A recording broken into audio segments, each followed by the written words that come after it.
bapak, para ibu, para rawuh sedaya, kita terusaken pengaosan kitab Risalatul Mudzakarah.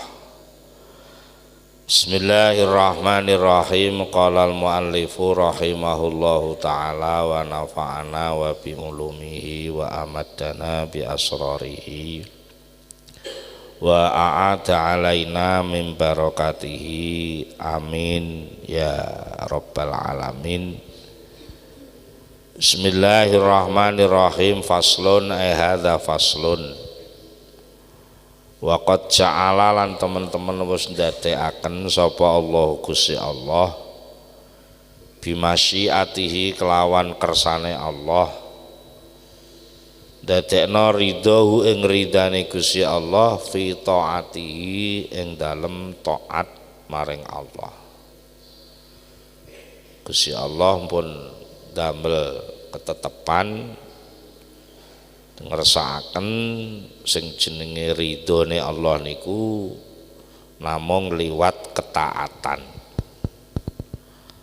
Wa suhtahu lan dadekaken bendune Allah didadekno fi maksiatihi ing dalem mbangkang marang Allah. Di sapa-sapa sing mbangkang kuwi maknane wong kuwi dibendoni Gusti Allah. Wa wa'ada lan wis janjeni sapa Allah man ing wong atau akan gelem taat sapa manhu ing Allah dijanjeni dukhula jannatihi ing mlebu swargane Allah birahmatihi kelawan rahmate Allah. Jadi wong taat niku ngleboni rahmate Allah lajeng mlebu swargane Allah. Dudu opahe wong taat sakjane swarga niku pancen disediakne Allah, wis enek swargane terus menungsane diundang Gusti Allah kon mlebu swarga. Ane sing manut ya berarti mlebu swarga. Wa awadalan ngancam sapa Allah man ing wong asa kang mbangkang maksiat sapa man ing Allah diancam dukhula narihi ing mlebu nerakane Allah bi adlihi kelawan keadilane Allah wa hikmatihi lan kebijaksanane Allah. Gusti Allah ndeleh kemaksiatan niku dibuak tenggene tempat sampah sing diarani neraka. Jadi panjen nggone ning kono ora kok mergo Gusti Allah tersinggung lara ati. Gusti Allah ora duwe lara ati. Jadi panjen nggone ning kono kuwi. Jadi lek enek wong napa upamane wong niku duwe keramik. Nek keramik kok dideleh ning WC. Panjen yo karo sing duwe dideleh ngriku. Terus WC kuwi dienggo mbuak kotoran, pancen gathuke ngono lho, ora kok mergo jengkel. Napa sampean lek ngengek ning WC terus jengkel ambek WC-ne kan nggih mboten. Pancen nggone ngengek niku teng WC niku. Jadi wong sing maksiat niku mlebu neraka pancen nggone. Dadine jenggone ngono kok wonge krasa lara. Lah niku pancen wonge sing ora kuat madai nerakane niku wae. Mulane dilarang kalih Allah niku maknane dijaga ben gak mrono. Paham nggih? Jadi wane enek bocah cilik dolanan geni ning ngarep pawon. Awas lho aja dolanan geni lho. Lah aja iku maknane ben ora cilaka kan ngoten nggih. Lah bangsa nekat wis dipenging barang panggah dolanan geni ae akhirnya kepletikan geni tangane keslomot niku ora kok mergo jengkele wong tuane iki ora kok jengkel aku diomongi ra kena tak slomot kowe ora ngono ora kok Pancen wong lek ora manut ya ngono kuwi. Pamane kaya dokter. Dokter niku nglarang pasiene ampun mangan iwak laut nggih niki mengke gatel sampean. Nah, akhirnya nekat mangan iwak laut terus gatel tenan. Nah, gatel sing dirasakno kuwi ora kok jengkele dokter ngono lho. Terus doktere jengkel aku kowe. Diomongi ra ngandel tak selomot gatel kowe. Ora ngono ya pancen wong sing ora manut ya terus gatel ngono kuwi. Dadi wong sing ora manut ning Gusti Allah ya mlebu neraka ngono kuwi pancen nggone. Ora kok mergo Gusti Allah jengkel terus apa disembyok neraka ki ora. Pancen nggone wong salah iku ning neraka kuwi. Kayak sampean duwe klambi dibuak ning pinggir sumur ki pancen nggone klambi kotor ning kono kuwi. Lah engko lek wis diumbah resik, wis dipepe garing, disetrika ya dideleh ning lemari lah nggih ngoten nggih. Nggih pancen gathuke nggone ngono kuwi. Mulane lek kowe dosa ndang njaluk ngapura, mergo wis disediani nggon umbah-umbah sing jenenge istighfar niku. Dadi resik. Lek wis resik engko karo Allah dipanggokno ning panggonan sing kepenak. Niku. Faqala mongko dawuh sapa Allah taala, tilka hududullah. Tilka utahe mengkono-mengkono panggonan swarga niku hududullahi, peraturane Gusti Allah, garis-garise Gusti Allah. Piye? Wa mayyuti illah niku wis garise Allah ngono kuwi. Wa man utahe sapa iku yutik manut sapa man Allah ing Gusti Allah wa rasulahu lan utusane Allah yudkhil mongko nglebokne sapa Allahu ing man dilebokno jannatin ing swarga tajri kang mengalir mintah tiha saking ngisor-ngisore jannat apa al anharu pira-pira bengawan khalidina kale langgeng kabeh fiha ing dalem swarga. Ning swarga ki langgeng. Ning donya kuwi terbatas. Penak kok ning donya iku ya gampang ilang. Tapi lek ning swarga terus gak enek ilange. Gak enek enteke. Jenenge khalidina fiha. Wa dzalika utahe mengkono-mengkono mlebu swarga iku al fauzu kabejan al azimu kang agung. Suwalike waman utahe sapa wong iku yaksi mbangkang maksiat sapa man Allah ing Gusti Allah diperintah ora dilakoni, dilarang ora gelem mendho. Wa rasulahu lan utusane Allah wa yata'addalan ngliwati sapa man hududahu ing garis-garise Allah dipageri aja liwat kene kok malah liwat kono iku jenenge ya ta'adda hududallah ngliwati pagere Gusti Allah dipageri kuwi ben slamet malah mbok tabrak piye akibate yudkhil moko nglebokne sapa Allahu ing man naron ing neraka khalidan kalih langgeng fiha ing dalem nar walaulan iku keduwe walaulan iku keduwe wong sing maksiat adzabun utai siksaan muhinun kang dadekno ina siksaan sing ina iku tegese piye mergo enek siksaan sing ora penak tapi akhire mulya lha niku enek siksaan sing ana hasile mulya niku siksaan sing diparingno wong mukmin. Jadi ene wong mukmin tapi maksiat niku disiksa karo Gusti Allah tapi akhirnya mulya mergo isih duwe iman. Tapi lek sing wis ora iman, maksiat, ngliwati batas, lha iku wis siksane wis ora enek harapan meneh. Nggo.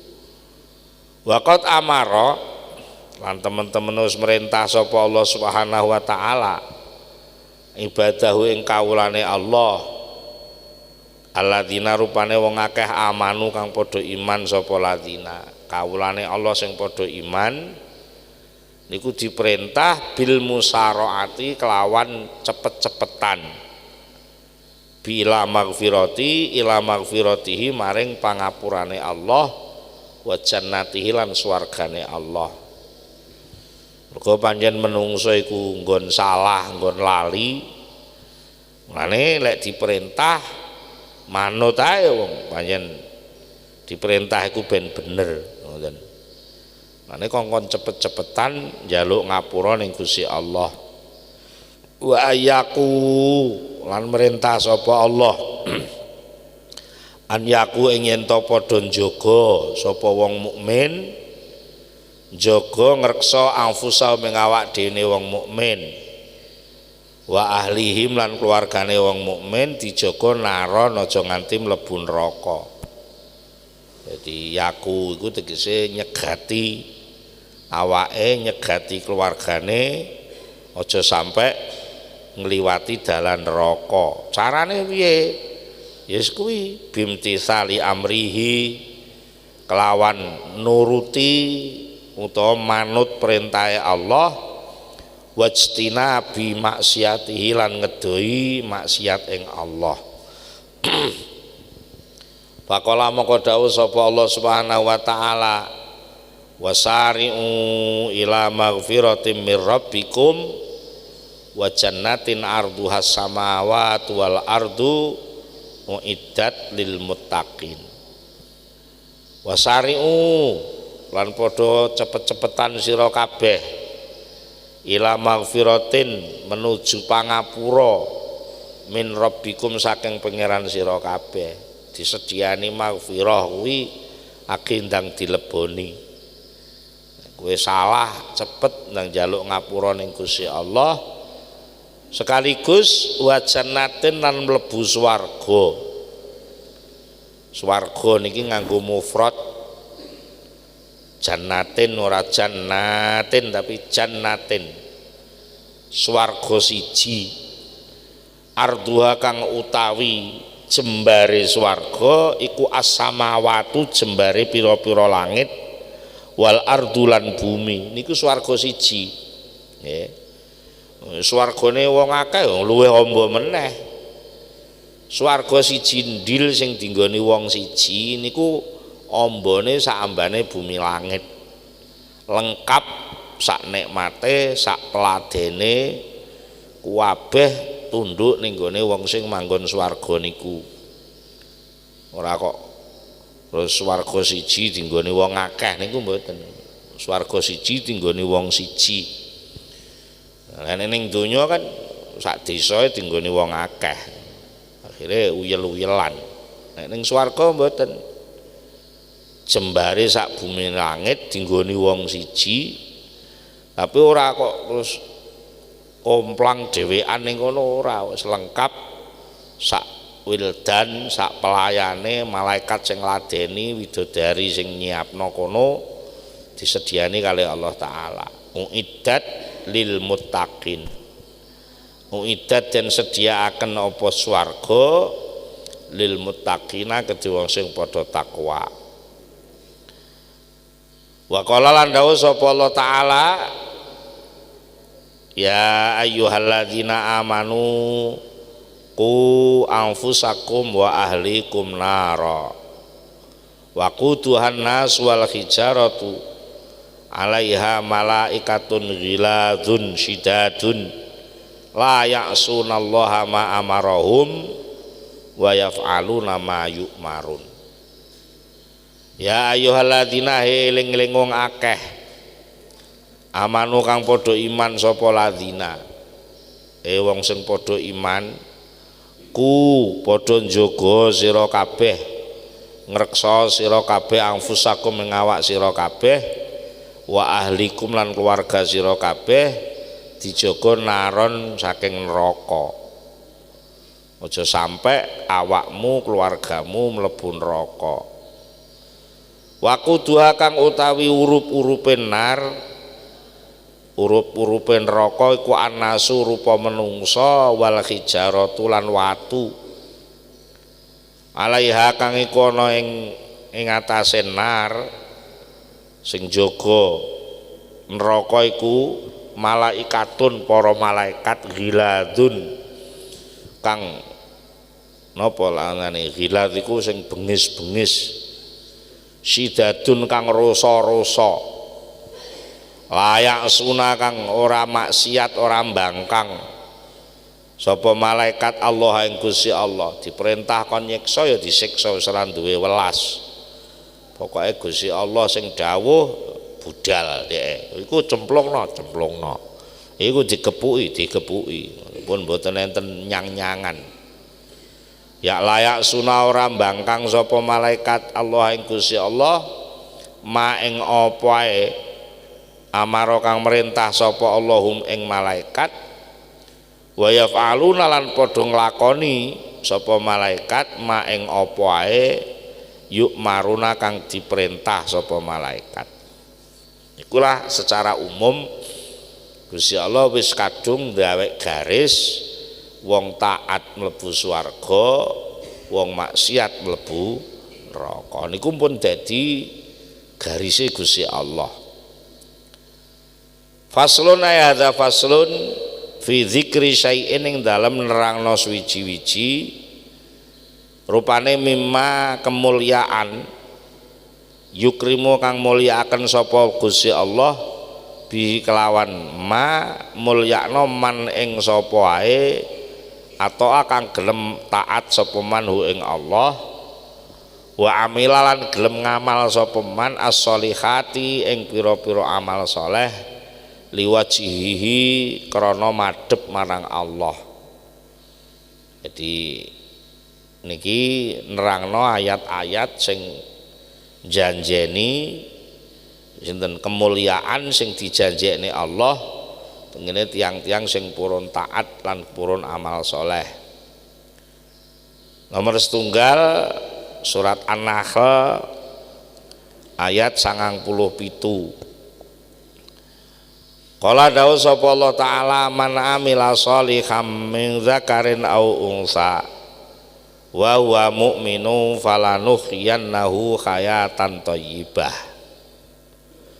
Man utawi sapa ae wong sapa ae amila kang gelem amal sapa man sholihan ing amal bagus min dzakarin padha uga wong lanang au unsa utawa wong wadon mbuh lanang mbuh wedok pokoke gelem ngamal saleh. Dek kapan pun nate kula terangno enten ngamal saleh enten ngamal hasanah niku serada beda. Amal hasanah niku ngamal sing apik pokoke apik manfaat niku jenenge hasanah. Tapi lek saleh niku amal sing patut. Patut iku tegese piye? Patut niku tegese enek genepane.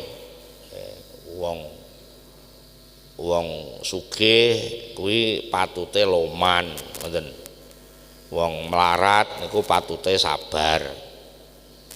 Niku namine ngamal saleh. Wong pinter niku patute mulang.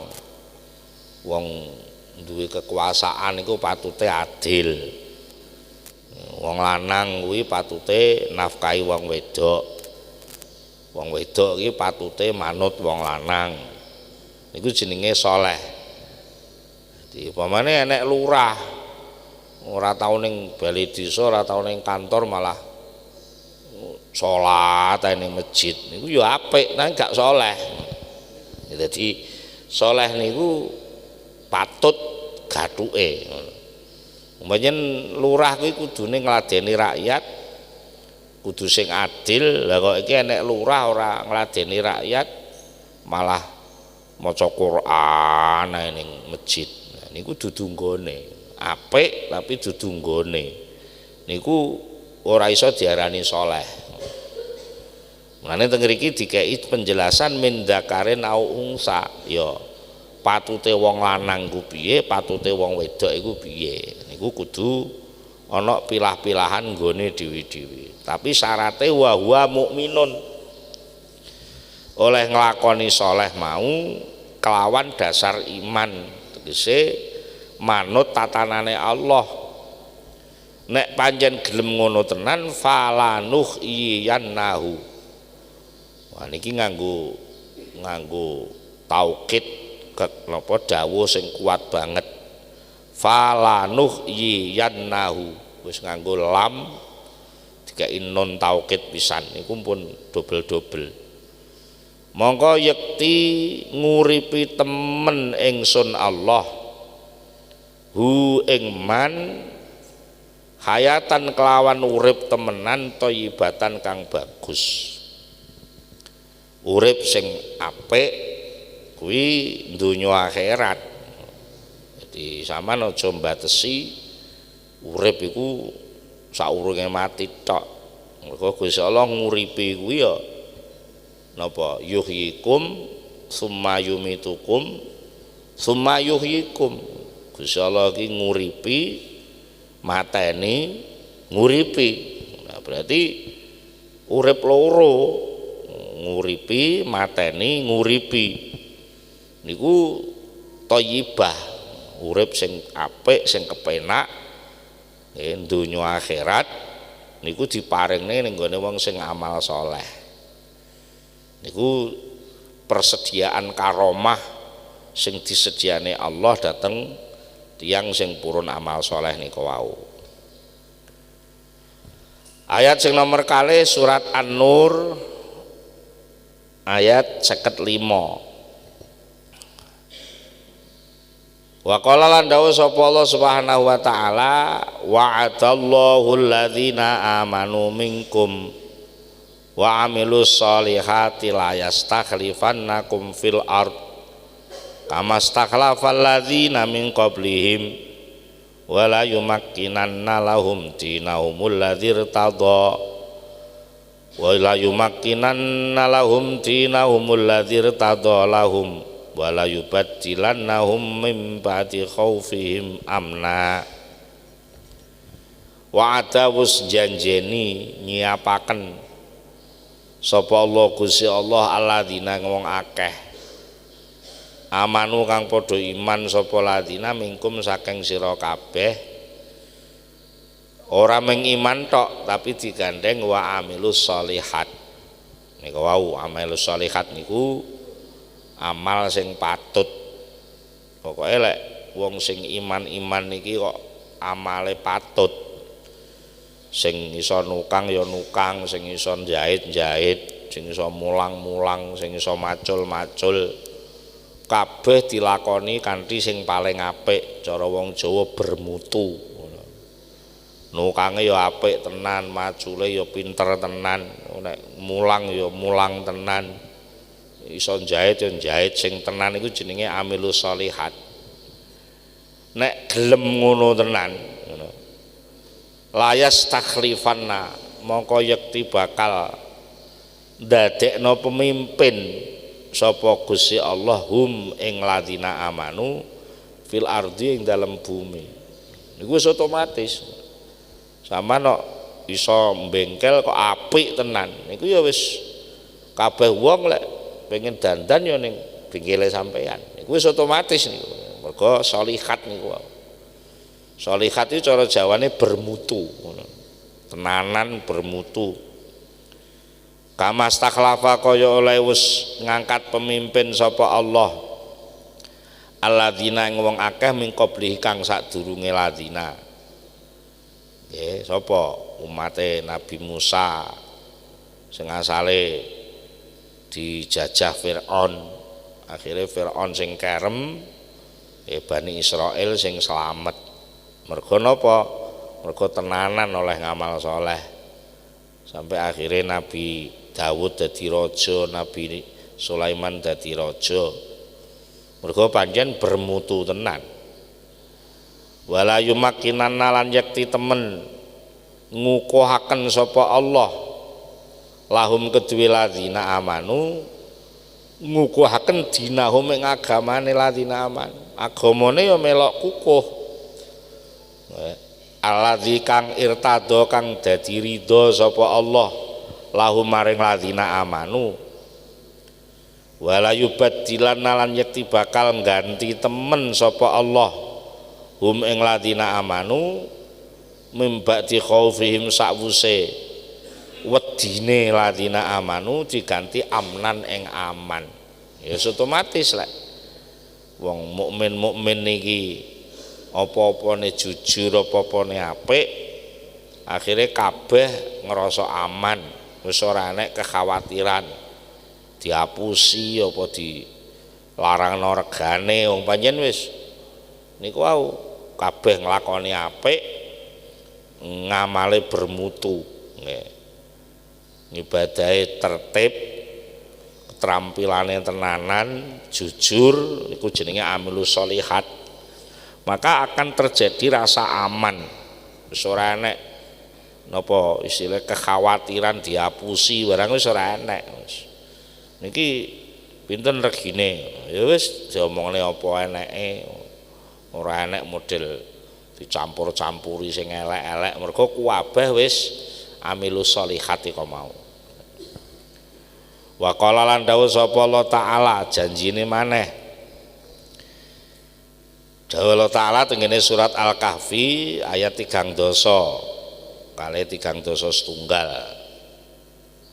Innal ladzina amanu wa amilus sholihati inna la nudhi'u ajra man ahsana amala ulaika lahum jannatu adnin tajri min tahtiha al-anhar yuhallawna fiha min asawira min dhahabi wa yalbasuna thiyaban khudram min sundusi wastibraq muttaqiina fiha 'alal araik nikmas sawab wa hasunat murtafaqa.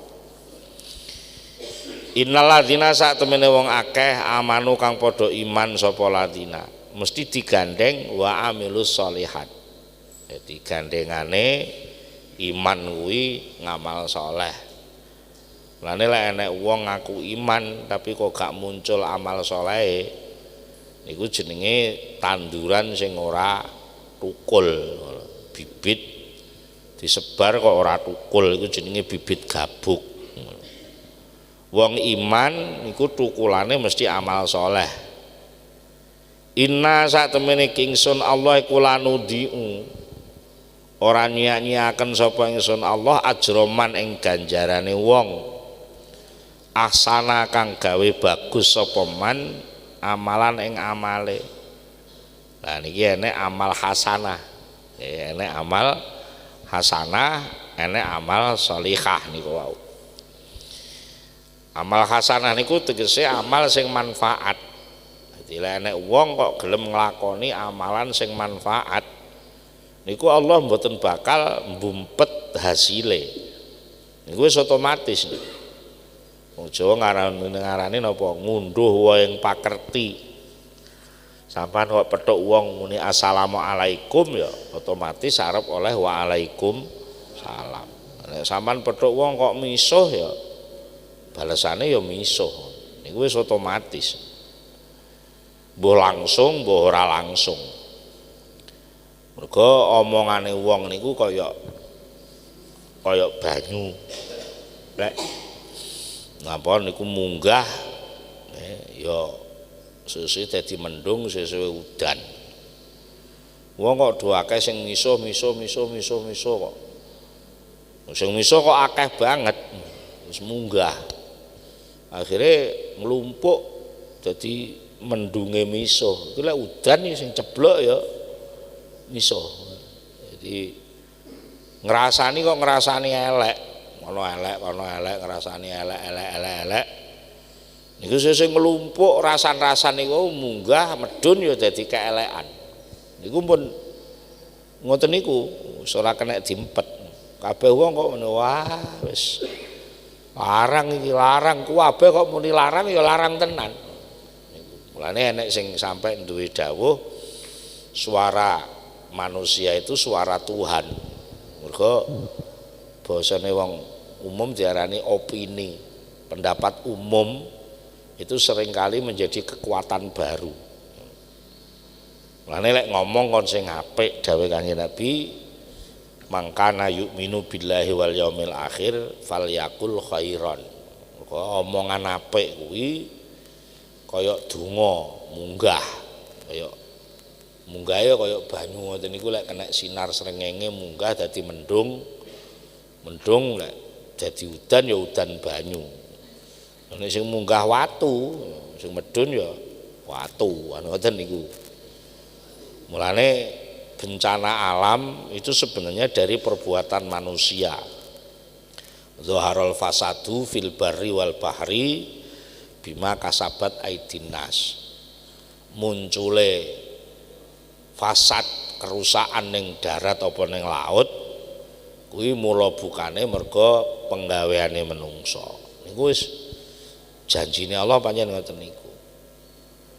Ulaika utahe mengkono-mengkono wong sing amal bagus iku lahum tetep kedue ulaik jannatu adnin utahe swarga aden jenenge swarga tajri kang mili mintahtihim saking ngisor-ngisore ulaik wong sing amal bagus mang apa lanahru pira-pira bengawan tegese lumintu terus mili yuhalauna padha berhias sapa ulaika fiha ing dalem swarga berhias bin asawira saking pira-pira gelang min dahabin saking emas wayal basunalan padha nganggo sapa ulaik siaban ing pakaian khudron kang ijo min sundusin saking sutra sundus wa istabrokin lan sutra istabrok iki jenise sutra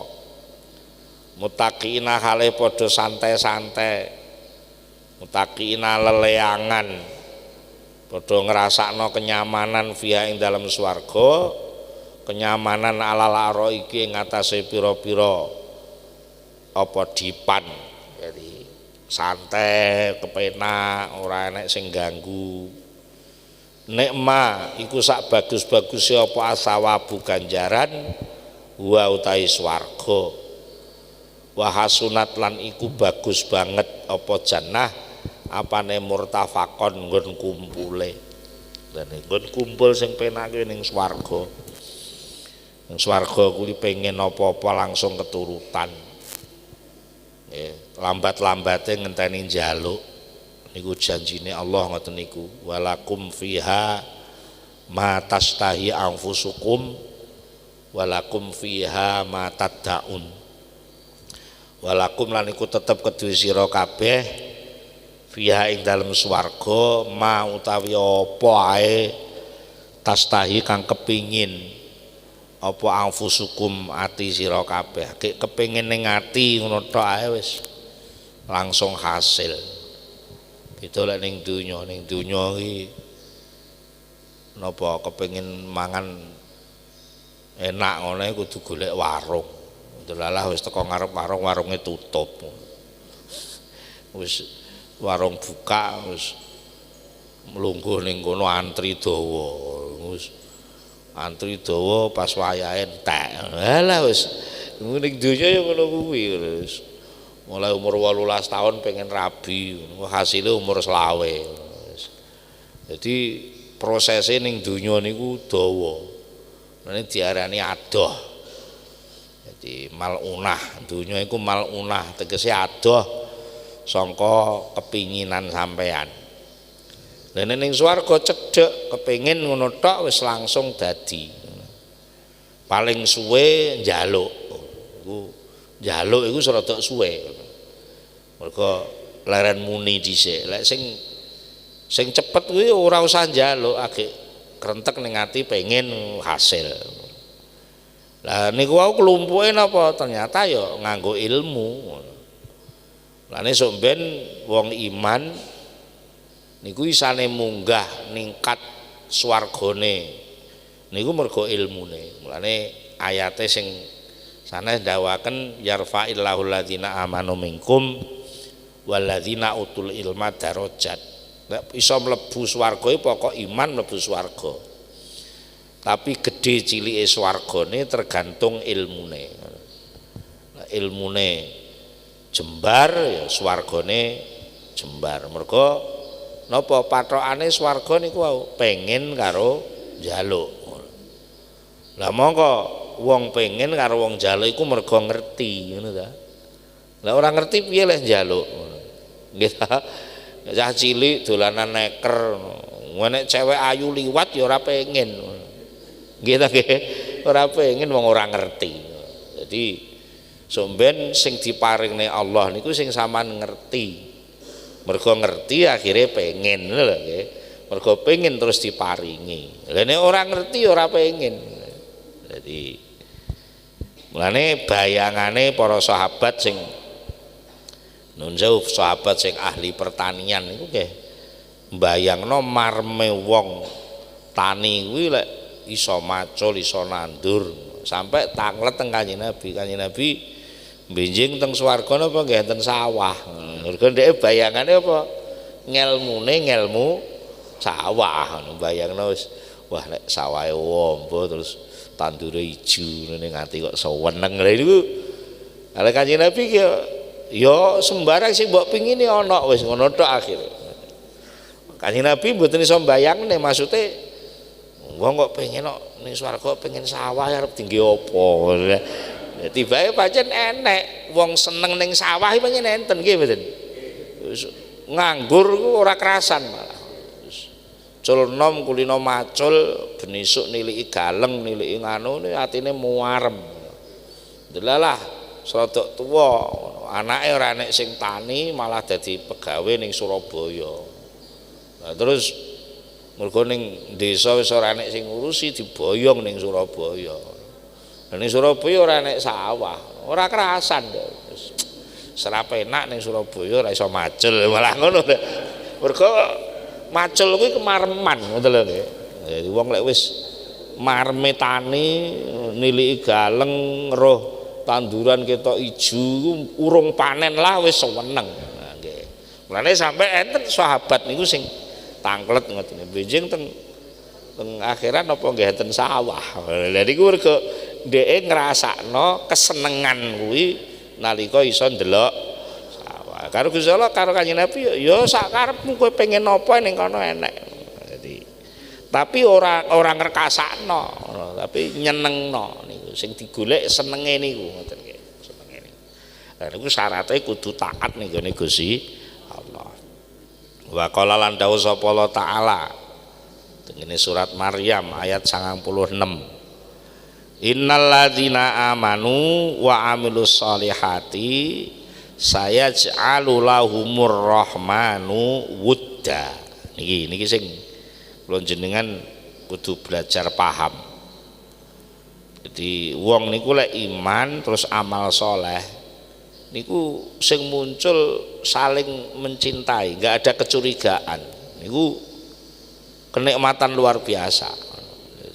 Ndeleh apa-apa ora ilang, desane tentrem, ora enek wong tukaran, enek sing panen sithik didumno tanggane, sithik-sithik slametan lho. Penake mergo apa? Iman tur beramal soleh. Innal ladzina sak temene wong akeh amanu kang padha iman sapa ladzina wa amilulan gelem nglakoni sapa ladzina as-solihati ing pira-pira amal soleh. Jadi gelem nglakoni ngamal soleh piye saya ja'alu bakal ndadekaken sapa Allah Gusti Allah saya ja'alu bakal ndadekaken lahum kedue ladina amanu sapa ar-rahmanu Gusti Allah wuddan ing rasa seneng. Jadi wuddan niku napa istilahnya saling melengkapi. Ibarate wong dodol enek sing tuku seneng to. Ibarate wong tuku enek sing dituku. Kan nek upamane sampean mara ning toko tumbas benang oh mboten enten ngono kan ya ora penak. Iku jenenge ora iso duwe wuddan. Mulane Gusti Allah diwastani Al-Wadud. Al-Wadud niku tegese sing nglengkapi gathuke. Nggih. Enek wong ngelak Gusti Allah maringi ngombe, enek wong lesu maringi mangan, enek wong lanang diparingi, enek wong wedok diparingi enek wong lanang. Mulane diarani wa ja'ala bainakum mawaddah. Jadi mawaddah niku beda tapi saling melengkapi, iku jenenge mawaddah. kaya mur karo baut.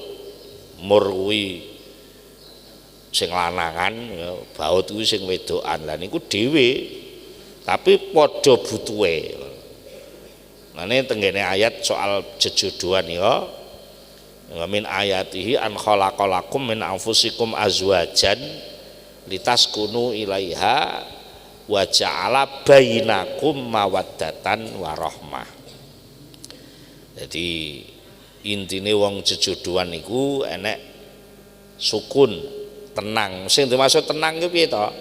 Tenang iku kaya timbangan sing imbang, sing sisih kiwa timbel wesi ngono 1 kilo, sing sisih tengen beras ya bobote 1 kilo. Lek iku imbang kuwi anteng. Timbangan iku lek imbang anteng. Tapi lek sitok nganu jomplang, lha niku terus ora iso anteng. Jadi wong jejodohan lanang wedok kuwi kudune zauj iku seseke keseimbangan. Ya, keseimbangan. Aja kok madani lek padha malah ra sida imbang. Sing lanang ngamuk, sing wedok ya ngamuk. Lah kuwi ora imbang jenenge. Iku didu jenenge. Nek sing lanang ngamuk, sing wedok sabar, sing wedok merengut, sing lanang guyang-guyu. Lah niku imbang. Nek saged ngoten mengke muncul litas kunu. Enten-enten ketenangan, enten anteng, mboten gegoh. Terus enten baina. Baina niku kacek. Beda baina iku. Tapi mawaddah wa ja'ala bainakum. Ingsun Gusti Allah dadekno baina kacek antarane wong lanang wedok tapi enek mawaddah. Enek mawaddah ya, sing lanang sing nafkahi, sing wedok sing blanjakno, sing wedok sing masak, sing lanang sing ngrasakno enake masakan sak teruse. Niku jenenge mawaddah sekaligus muncul rahmah. Rahmah niku njaga lan nambahi. Niku jenenge rahmat. Mulane diarani kasih sayang.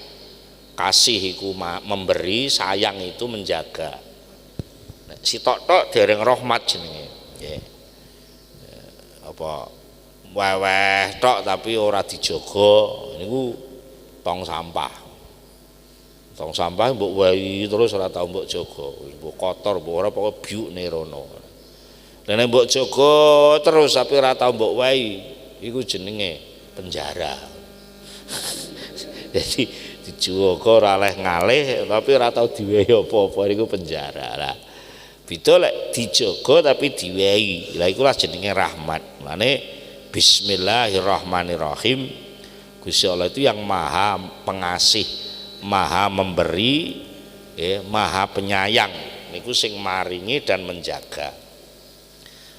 Bon, niku ayate sing napa nerangne sebagian nerangno napa niku wau.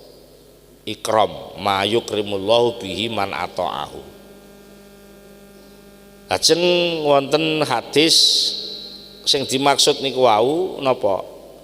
Wudan niku lho nerangno ayat wong iman sing gelem amal soleh kuwi Gusti Allah bakal maringi wudud. Niki enten sing nafsiri nggih niku sahabat Ibnu Abbas radhiyallahu anhuma. Sing dimaksud wudan niku piye?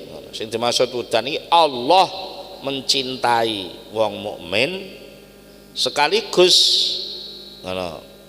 Wong mukmin karo liyane diparingi saling mencintai. Jadi yuhibbuhum wa yuhabbibuhum ilal mukminin. Yuhibbu seneng sapa Allahum ing wong mukmin sing gelem amal saleh mang sekaligus wa yuhabbibu lan ndadekno seneng sapa Allah hum ing wong mukmin sing amal saleh didadekno seneng ilal mukminina maring wong mukmin liyane.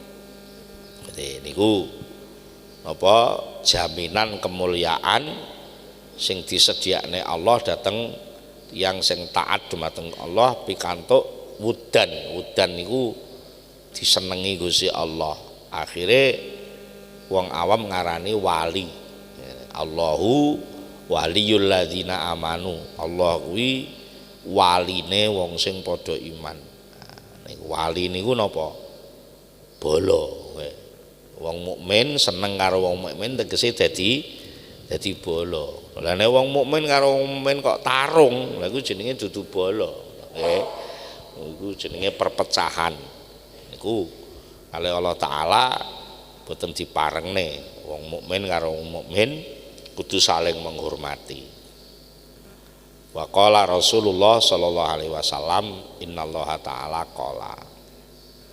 Pun niku mawon riyin mugi wonten manfaatipun.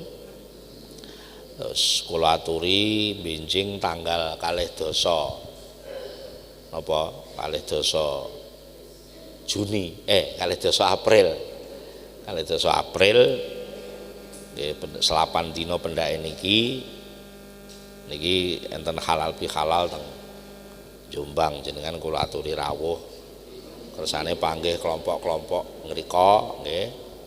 Jadi halal bihalal alumni Pondok Kiai Mojo, halal bihalal jamaah rutinan sing ing Madiun, ing Ponorogo, ing Malang nggih saged pinanggih teng Jombang. Kula aturi rawuh dintene Sabtu malam Ahad dadi dalu. Sabtu malam Ahad tanggal 2 April. Nah, mangke kula tinggali edaran kalih amplop samani seni sumbangane nggih kangge acara halal bihalal nggih sampean nyelengi mulai sakniki sedina 1000 ngoten. Nek sak wulan kan wis 30.000 nggih niku nggih ora usah mikir akeh sithike sing penting sampean katut melok infak mugi-mugi dados amal kesaenan panjenengan. Insyaallah mengke kanca panitia badhe mundhut infake akhir Ramadan. Tapi niki edarane pun mulai sakniki kula tilar ngriki mengke lek amplope kurang ya tambahi dhewe. Golek amplop dhewe pokoke sing penting ana isine nggih. Nggih masuk sithik-sithik pokoke enek isine jenengan katut. Lek saged mengke teng amplop ditulisi asmane jenengan nggih. Supados mengke nek wayah santri-santri tahlilan mungkin jenengan melok diewangi kirim donga teng kene keluargane ngoten nggih. Mugi-mugi dadi hubungan antarane jamaah kalih jamaah sekaligus hubungan antarane sing urip karo sing wis sedo. Niku namine keberkahan. Mungkin niku mawon informasi tambahan kula. Monggo kita akhiri donga sareng-sareng Al-Fatihah. Alhamdulillah minasyaitonir rajim. Alhamdulillahi rabbil alamin arrahmanir rahim maliki yaumiddin iyyaka na'budu wa iyyaka nasta'in ihdinas siratal mustaqim siratal ladzina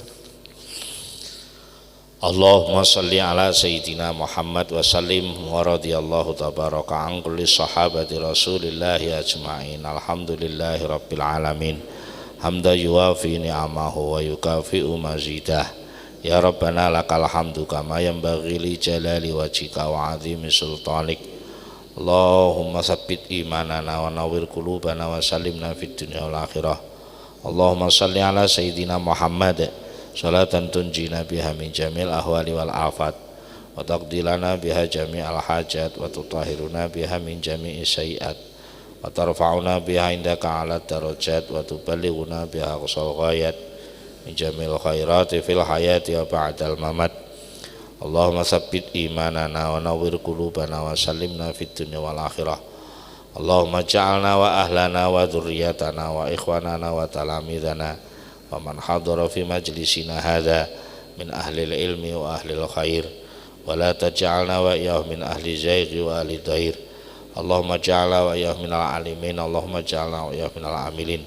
Allahumma ja'alna wa iyyahum minal mukhlisin. Allahumma ja'alna wa iyyahum minal ladzina qalu rabbuna Allah tsumma istaqamu tatanazzalu alaihimul malaikatu alla takhafu wa la tahzanu wa abshiru bil jannati allati kuntum tu'adun bi rahmatika ya arhamar rahimin. Rabbana atina fid dunya hasanah wa fil akhirati hasanah wa qina adzabannar. Subhana rabbika rabbil izzati amma yasifun. Wassalamun alal mursalin walhamdulillahi rabbil alamin. Al-Fatihah.